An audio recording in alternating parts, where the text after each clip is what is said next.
The metal of my sword sang against the wind as I raised it for the last time in that battle. Blood trickled down my forehead, mingling with the sweat that poured from my pores.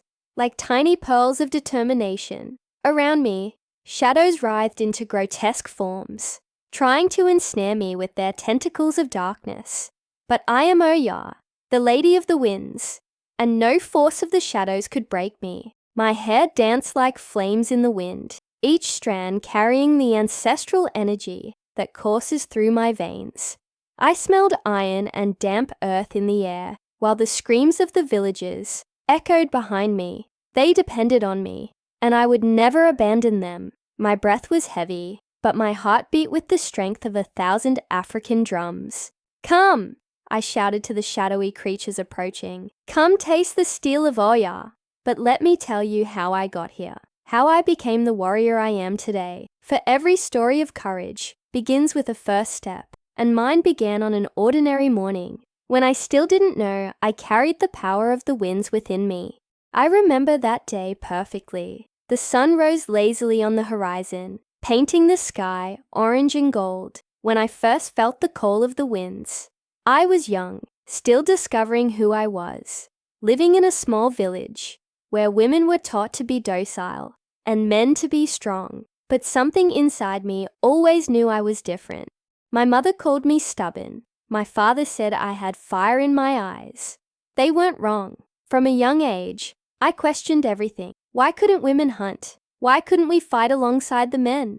Why did we have to bow our heads when the elders spoke? My questions unsettled people, but I couldn't stay silent. On that fateful morning, I was at the river, washing clothes like all the other women in the village. The cold water ran through my fingers, and I watched the other women quietly talking about their husbands, their children, their domestic worries. But my mind was elsewhere. I gazed at the distant mountains and felt a strange restlessness in my chest, as if something were calling me. That's when I felt it. A different breeze touched my face, not an ordinary wind. It was something more, something that seemed to whisper my name. I closed my eyes and let that sensation envelop me. The wind began to dance around me, lifting my braids and making my dress ripple like the river's waters. "Oh yeah," whispered a voice that seemed to come from everywhere at once. "Oh yeah, my daughter, awaken." I opened my eyes, startled. The other women looked at me strangely, some with fear. The wind had stopped abruptly, but I still felt its presence within me, like a dormant force that had just stirred. "What was that?" asked Amara, an older woman who always treated me kindly. Her dark eyes showed genuine concern. "I don't know," I replied, but deep in my heart, I knew something had changed forever. I felt a new energy coursing through my veins, a power I had never experienced before. That night, I couldn't sleep. I stared at the starry sky through the window of our hut, feeling the wind play with the curtains. My mother, Kahinda, a strong and wise woman, noticed my restlessness. "My daughter," she said, sitting beside me on the mat, "you seem different today. Did something happen?" I told her about what I had felt at the river, about the voice I had heard, about the wind that seemed to know me intimately. I expected her to laugh, to say it was just my imagination, but instead, she looked at me with a serious expression I had never seen before. "Oh yeah," she whispered, taking my hands in hers. "There are things about our family you need to know, things we hoped you would discover when you were older." My heart raced. "What things, Mother?" "Your grandmother, my mother's mother, was a special woman. They said she could speak with the winds, predict storms, and calm nature with a single gesture. Many called her a witch, but she wasn't evil. She was a guardian, a protector." A shiver ran down my spine. "And what does that have to do with me?" "Perhaps you've inherited her gift, my daughter. Perhaps the winds are calling you to something greater." That night, I dreamed of a tall, majestic woman with hair that moved like flames and eyes that shone like lightning. She wore golden armor and held a sword that seemed to be made of solidified wind. "Oh yeah," she said, her voice echoing like distant thunder. "You are my daughter, heir to my power, but with great gifts, come great responsibilities. Who are you? I asked in the dream, though I already knew the answer. I am you and you are me. I am the strength of the winds, the warrior who protects the innocent, the lady of storms, and it is time for you to embrace your destiny. I woke with tears in my eyes, but not from sadness. They were tears of recognition, of finally understanding who I was. I stood and walked outside the hut. The night wind welcomed me like an old friend, dancing around me in gentle spirals. I stretched out my hands and felt, for the first time consciously, that I could direct the wind. It wasn't a brutal force I controlled, but a harmonious dance between my will and nature. The wind responded to my gestures, as if it were an extension of my own body. Incredible, I murmured, watching the leaves dance at my command, feeling the breeze caress my face, exactly as I wished. But my experience was interrupted by a scream from the direction of the forest. It was a desperate sound, filled with terror. My heart raced, and without thinking twice, I ran toward the noise. I found Kofi, a young hunter from our village, being attacked by a creature I had never seen before. It looked like a wolf, but larger, with eyes that glowed like embers, and fur that seemed to absorb the moonlight. Kofi was wounded, bleeding, trying to defend himself with a broken spear. The creature prepared to deliver the final blow, and that's when something inside me exploded. I felt a righteous fury, an urgent need to protect those who needed it. Without knowing exactly how, I channeled all the wind around me and directed it against the creature. The wind struck the beast with the force of a cyclone, sending it tumbling across the ground until it crashed into a tree. Kofi looked at me in astonishment, as if he couldn't believe what he had just witnessed. "Oh yeah, was that you?" he asked, his voice trembling. I didn't answer immediately. I was processing what had happened, still feeling the wind's energy coursing through my veins. I had saved a life, used my gift to protect someone. The feeling was both terrifying and incredibly fulfilling. "Yes," I said finally, helping him to his feet. "But this stays between us for now, okay?" In the days that followed, I practiced in secret. Every morning, before the sun rose, I went to a hidden spot in the forest and experimented with my powers. I discovered I could not only direct the wind, but also sense changes in the atmosphere, predict storms, and even purify the air of foul odors. But I also learned my powers had limits. When I pushed too hard or was emotionally shaken, I lost control.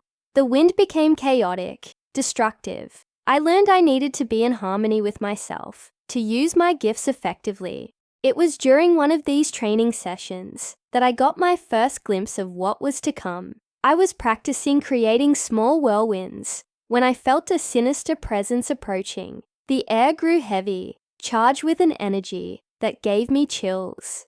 I looked around and saw, in the shadows among the trees, dark figures that seemed to be watching me. They had no defined form, like condensed smoke, but they emanated a malevolence that made me instinctively recoil. "Who's there?" I shouted, but they simply dissolved into the darkness. When I returned to the village, I noticed the people were agitated. Some animals had been found dead with no explanation, and several reported strange nightmares. A shiver ran down my spine when I realized this might be connected to the figures I had seen. I sought out my mother and told her what I had witnessed. She went pale and grabbed me by the shoulders. "My daughter," she said, her voice urgent, "it might be time for you to seek someone who can help you understand your powers better. There's an elder who lives in the mountains. They say she knows the ancient mysteries. Do you think those shadowy creatures have something to do with me? I don't know, but I know you need to be prepared for whatever comes. Your destiny is approaching, Oya. I feel it in the air." That night, I made a decision that would change my life forever. I would seek the elder in the mountains, learn to master my powers, and discover my true purpose.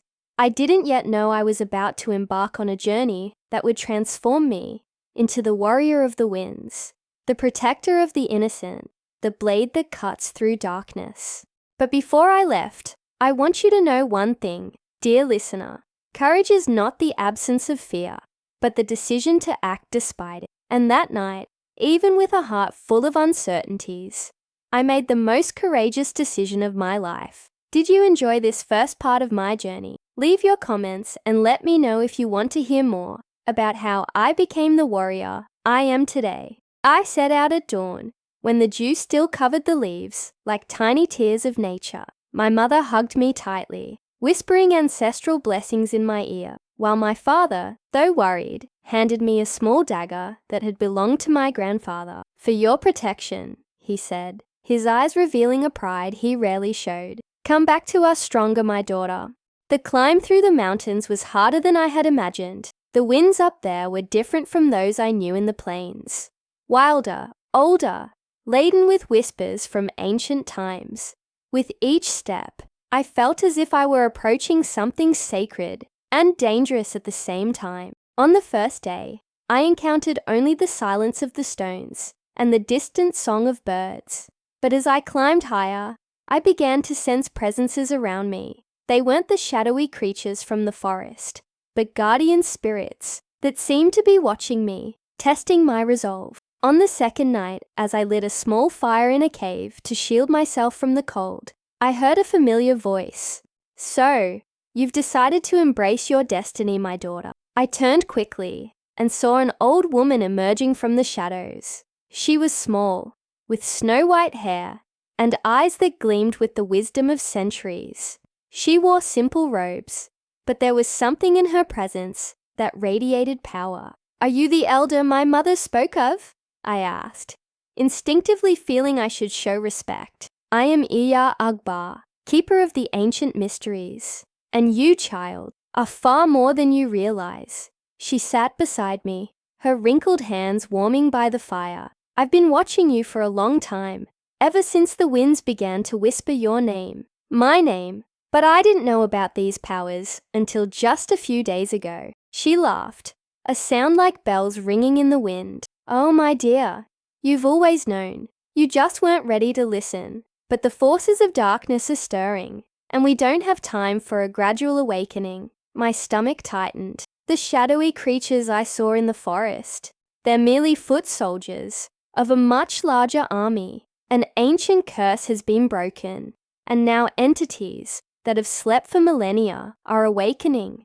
They feed on fear and despair, and their mission is to spread chaos and destruction. I stared into the dancing flames, processing her words. "And what does this have to do with me? You are one of the few born with the gift to face them. Oya, the warrior of the winds, the blade that cuts through darkness. But first, you must be forged like a sword, in fire, under pressure, in pain."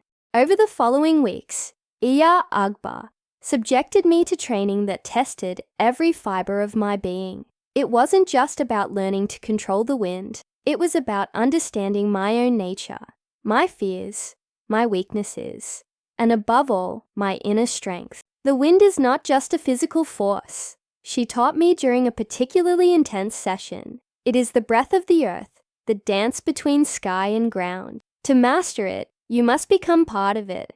I learned to meditate while furious winds tried to knock me down. I discovered how to purify my mind so the winds could flow through me without resistance. But the hardest lesson was learning to face my own inner demons. During a stormy night, Iya Agbar led me into a deep trance where I confronted all my insecurities.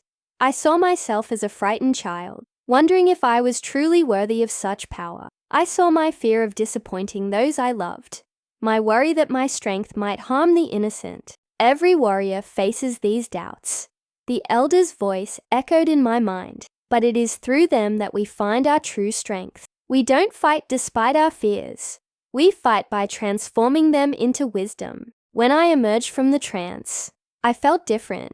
I was no longer the uncertain young woman who had climbed the mountains. There was steel in my spine, a determination that came from a deeper place than mere courage. It was pure purpose.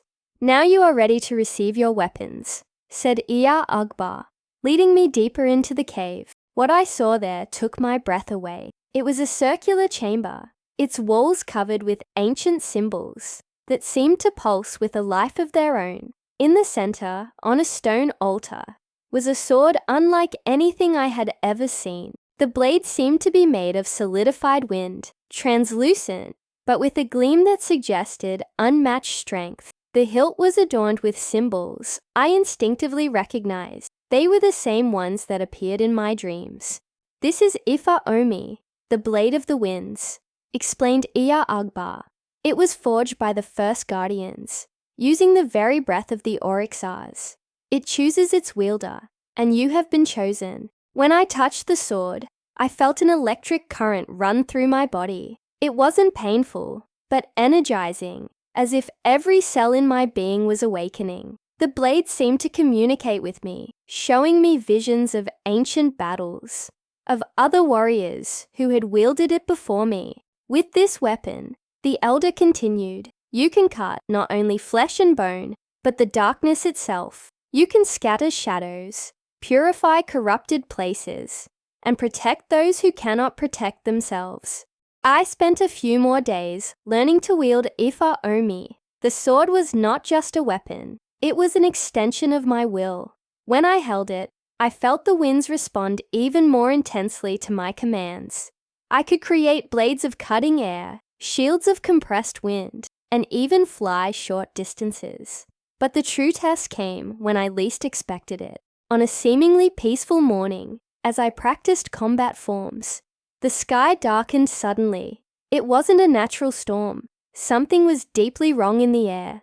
I felt the same sinister weight I had experienced in the forest, but magnified 100-fold. "They're coming," whispered Iya Agbar, her voice urgent. "They've found where you are. The army of shadows approaches." I looked down into the valley and saw something that chilled my blood. A black mass moved like a living avalanche, climbing the slopes toward us. They weren't just the shadowy creatures I had seen before. There were hundreds of them, in all shapes and sizes, some resembling giant wolves, others like nightmare birds, and some so distorted I could barely process their forms. "Why are they here?" I asked, gripping Ifa Omi. "Because they sense your growing strength. You are a threat to them, an obstacle to their plans to spread chaos across the world. They'd rather face you now, while you're still learning." I felt fear. I won't lie, but alongside the fear came something stronger, an iron resolve. These creatures wanted to destroy everything I loved, to spread darkness over the world. I wouldn't let that happen. "What should I do?" I asked, my voice steadier than I expected. "Fight, my daughter. Show them why the winds chose you." The first wave of creatures hit our position like a tsunami of malevolence. I moved instinctively, Ifa Omi singing in my hands as it sliced through the air. The blade met the first creature and passed through it as if it were made of smoke, dissolving it instantly. But there were so many. They came from all directions, trying to surround me. That's when I truly understood what Iya Agbar had been trying to teach me. I stopped fighting against the wind and began to dance with it. I moved like a storm, personified, the sword-cutting arcs of light through the darkness. Each movement was fluid, each strike precise. The wind carried my voice as I shouted commands, and it obeyed like a loyal army. I created a miniature hurricane around me, the creatures being sucked in and torn apart by blades of air. I leapt high, sustained by the winds, and descended like a bolt of lightning, Ifa Omi shining with its own light. But even with all my powers, they kept coming. For every creature I destroyed, two more seemed to take its place. I began to feel exhaustion, my breath growing heavy. Then, I heard something that made me pause for a moment. Human screams, coming from the direction of my village. My heart clenched as I realized part of the army had bypassed the mountains and was attacking my home, my family. "Go!" shouted Iya Agbar, hurling blasts of energy that kept some creatures at bay. "Protect your people. I'll hold the line here." I didn't hesitate. I summoned all the winds I could muster, and launched myself down the mountain, flying faster than I had ever tried before.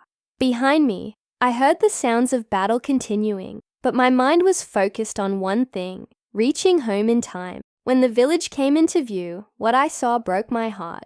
Huts in flames, people running desperately, children crying, and amidst the chaos, dozens of shadowy creatures hunting my people like predators. I saw my mother trying to shield a group of children, one of the creatures approaching her with outstretched claws. Something inside me snapped, unleashing a fury I didn't know I possessed. "Get away from them!" I screamed, my voice echoing with the power of the winds. I landed between my mother and the creature, Ifa Omi, slicing through the monster before it could react. My mother looked at me with a mix of relief and awe. "Oh yeah, you came back for us. I will always come back to protect you," I replied, positioning myself between my family and the chaos. "Take the children to the leader's stone house. You'll be safe there." As they fled, I turned to face the remaining creatures in the village. They were fewer than those I had faced in the mountains. But I was tired, and now I fought not just for myself, but for every precious life around me. The battle was intense. I used every technique Iya Agbar had taught me, every movement I had practiced. But it was when I saw Kofi, the young man I had saved in the forest, being attacked by 3 creatures at once, that I truly understood what it meant to be a warrior. It wasn't just about power or skill. It was about choosing to stand tall when all seemed lost, about protecting those who couldn't protect themselves, about being the light that cuts through darkness. With a cry that echoed through the entire village, I channeled every ounce of strength I had left. The wind responded like never before, creating a cyclone that sucked all the remaining creatures into its center. I raised Ifa Omi high, and the sword shone with a light that scattered the shadows like the rising sun. When silence finally fell over the village, I stood panting but victorious in the midst of the destruction. My people slowly emerged from their hiding places, looking at me with a reverence that made me uncomfortable. "Oh yeah," whispered one of the children. "Are you really a goddess?" I knelt before her, gently touching her face. "No, little one. I'm just a woman who chose to fight for what's right, and one day you'll have the chance to make that choice too." But even as I comforted my people, I knew this was only the beginning. Up in the mountains, Iya Agbar was still fighting, and somewhere, the forces of darkness were regrouping, planning their next attack. I looked at Ifa Omi, its blade still faintly glowing, and felt a renewed determination grow within me. I had become the warrior of the winds, not by fate, but by choice, and I would choose to fight as many times as it took to protect those I loved. The true battle was just beginning. Are you ready to find out how this epic war ends? Comment below if you want to know the outcome of my journey as the warrior of the winds. The dawn brought an unsettling quiet. After helping my people rebuild what had been destroyed, I felt an urgent call in my heart. Iya Agbar was still in the mountains, and I knew the real battle wasn't over. What we had faced in the village was only a fraction of the true army of darkness. I said goodbye to my family once more, but this time it was different. There were no tears of uncertainty, only embraces filled with pride and trust. My mother held my face in her hands and said, "Go, my warrior. We know you'll return victorious." The climb back to the mountains was a race against time. I could feel in the air that something momentous was happening up there. The winds whispered urgent secrets, and my heart beat to the rhythm of ancient war drums. When I reached the summit, what I found left me speechless. Iya Agbar's cave was surrounded by a dome of golden energy, pulsing rhythmically like a giant heart. All around, thousands of shadowy creatures swarmed, trying to break through the barrier. In the center of it all, I saw the Elder. She had transformed into something magnificent and terrifying at once. Her form had grown, radiating ancestral power, her outstretched hands maintaining the protective barrier. But even from a distance, I could see she was weakening. "Iya Agbar!"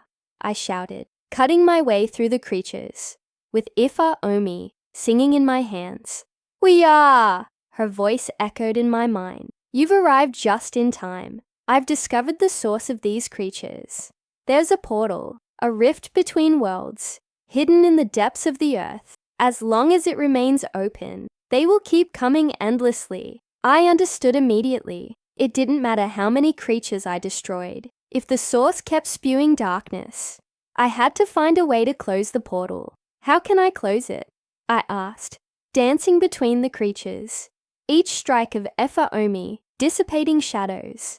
"Only someone with the power of the winds can do it. But, my daughter," her voice hesitated, "the cost may be high. Closing the portal will require you to channel the full power of the winds through yourself. You may not survive."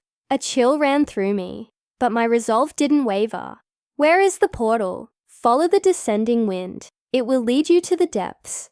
But beware. Down there, the very source of darkness awaits, the Lord of Shadows himself." I took a deep breath and cast a final glance at the elder who had taught me so much. "Thank you for everything, Iya Agba. I'll take care of it." "I know you will, my brave daughter of the winds." I plunged into the depths of the mountain, following currents of air that seemed to guide me through increasingly darker tunnels. The temperature dropped, and the air grew heavy with a malevolence that made my skin crawl. Ifa Omi glowed brightly, my only source of light in that absolute darkness. Finally, I reached an enormous cavern. What I saw there made me realize the true scale of what I was facing. In the center of the cavern, a massive rift opened in the very fabric of reality. Through it, I could see a world of pure darkness, where even more terrifying creatures stirred, waiting for their chance to cross into our world. And in front of the portal, waiting for me, was he. The Lord of Shadows had no fixed form. It was as if the darkness itself had gained consciousness and malice. His eyes were black holes that seemed to suck in the surrounding light, and his voice echoed like the whisper of 1,000 serpents. "So, the little warrior of the winds has finally arrived," he said, his voice making the stones tremble. "You've caused my army a lot of trouble, and I'll cause a lot more," I replied, wielding Ifa Omi. "Start by closing that portal," he laughed, a sound like shattering glass. "Naive child. Do you think you can command me? I am older than the mountains, more ancient than the winds. I am the darkness that existed before the first light." "Maybe," I said, feeling the winds around me respond to my determination. "But I am the daughter of the winds, and the winds always find a way." The battle that followed was unlike anything I had faced before. The Lord of Shadows was not only powerful, he was cunning, knowing every weakness of the human heart. As we fought, he whispered in my mind, trying to plant seeds of doubt. "You're just a mortal," he murmured, as his shadowy claws reached for me. "What right do you have to oppose forces that have existed since the dawn of time?" But I had learned in the mountains that true strength doesn't come from feeling invincible. It comes from choosing to fight, even when you feel small and scared. Each strike of Ifa Omi was an affirmation that I chose light over darkness, hope over despair. "You're right," I shouted, dodging a wave of darkness that tried to envelop me. "I'm just a mortal, but that's what makes me strong. I fight not for power, but for love." My sword found something solid within the shadowy form of the Lord of Darkness, and he roared in pain and fury. For the first time, I saw fear in his empty eyes. "Impossible. You're just a human." "I'm a human who chose to be more," I replied, channeling the full power of the winds through Ifa Omi. "I'm a daughter of the earth who decided to protect her home. I'm a warrior who fights for hope." The fight intensified. He summoned shadows that took the form of all my fears. I saw myself failing, my family destroyed, the darkness consuming the world. But for every fear, I had an answer. For every shadow, a light. "You cannot win," he hissed, his form beginning to waver. "Even if you defeat me, there will always be darkness in the hearts of men." "You're right," I said, my voice echoing with the power of the winds. "There will always be darkness. but there will also always be those willing to light a flame. And as long as there is a single courageous heart, your shadows will never fully prevail." With those words, I launched myself at him in a final attack. Ifa Omi pierced the center of his shadowy form, and he exploded in a cloud of darkness that dissipated like smoke in the wind. But the true battle was just beginning. The portal remained open, and without the Lord of Shadows to control it, it began to expand uncontrollably. Even more horrific creatures started to emerge, and I realized I had only moments before the situation spiraled completely out of control. I remembered Iya Agbar's words.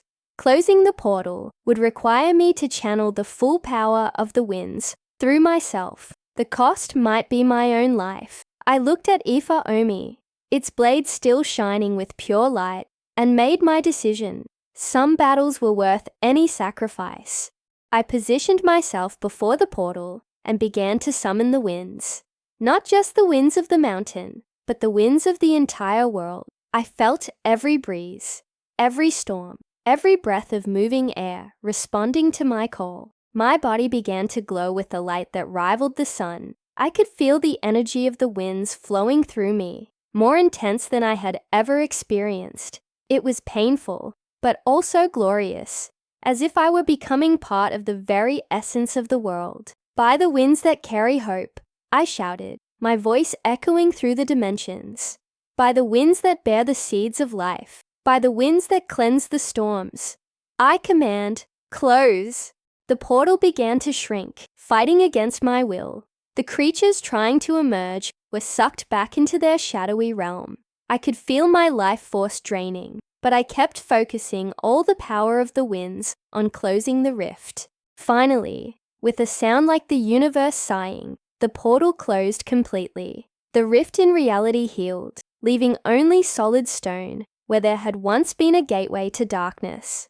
I fell to my knees, Ifa Omi slipping from my hands. My vision was blurred, and I could feel my life force fading. But strangely, I felt no fear. I felt peace. I had fulfilled my purpose. I had protected my people, my world. If this was the price, I would pay it gladly. But then, I felt gentle hands lifting me. I opened my eyes and saw Iya Agbar, smiling through tears of pride. "My brave warrior," she whispered, "you've done the impossible, but your journey doesn't end here." "I don't understand," I murmured, my voice weak. "I thought that I had died." She laughed softly. "No, my daughter, you transcended. By channeling the full power of the winds, you didn't lose your humanity. You elevated it. You've become a bridge between the mortal world and the realm of the ORIXÁs." When I managed to stand, I felt different. I was still myself, but there was something more. I could feel every wind blowing in the world, every current of air carrying life and hope. I was no longer just a warrior of the winds. I was part of the winds themselves. "What does this mean?" I asked, picking up Ifa Omi, which now glowed with a steady, gentle light. "It means you are now an eternal guardian," explained Iya Agbar. "Whenever darkness threatens the world, whenever the innocent need protection, you will be there, not as a mere mortal, but as Oya, the ORIXÁ of winds and justice." I understood then that my journey had been more than just saving my people. It was a transformation, a rebirth. I had become something greater than myself, without losing the essence of what made me strong in the first place. My love for humanity, my determination to protect the weak, my refusal to accept injustice.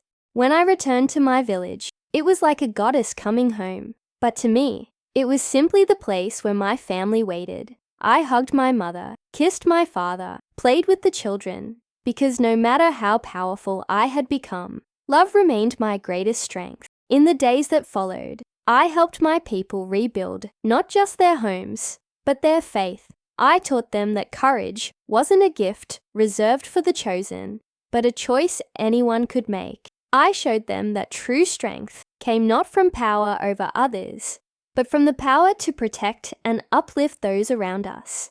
And when the time came to leave again, for I knew there were other places that needed me, it wasn't with sadness, but with renewed purpose. I was Oya, the warrior of the winds, the guardian of the innocent, the blade that cuts through darkness.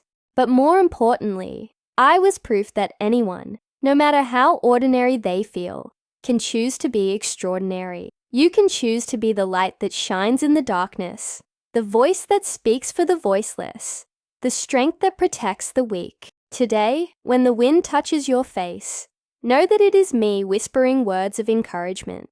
When you face your own fears and doubts, know that I am by your side, reminding you that courage is not the absence of fear, but the decision to act despite it. Because we all have a warrior within us. We can all choose to be the change we want to see in the world. And we can all find, within our own hearts, the courage to face any darkness. This is my story, my journey from an uncertain young woman to the warrior of the winds.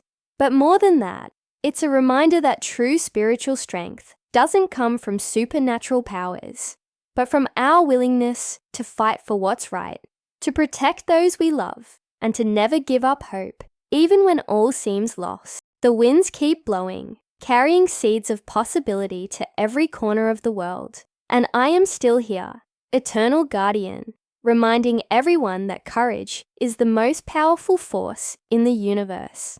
May my story inspire you to find your own courage, your own strength, your own inner light, because within each of us, an ORIXÁ waits to awaken. And so my journey ends, but I hope it's only the beginning of yours. Share your own stories of courage in the comments. What experiences have you had where you discovered a strength you didn't know you possessed? Let's keep spreading hope and inspiration together. As Oya, I represent more than just the winds and storms. I am the embodiment of transformative courage, that inner force that allows us to face our deepest fears and emerge stronger. My blade cuts not only the outer darkness, but also the doubts and limitations we impose on ourselves. When you feel lost, remember that I am the warrior living in your heart. When you face injustice, know that my sword is in your hands. When you need courage to stand up for what's right, call upon my strength, for the true battle is not just against the monsters out there, but against the fear, despair, and resignation that can take hold of our souls. And in that battle, you will never be alone. I am Oya, and my courage lives in each of you.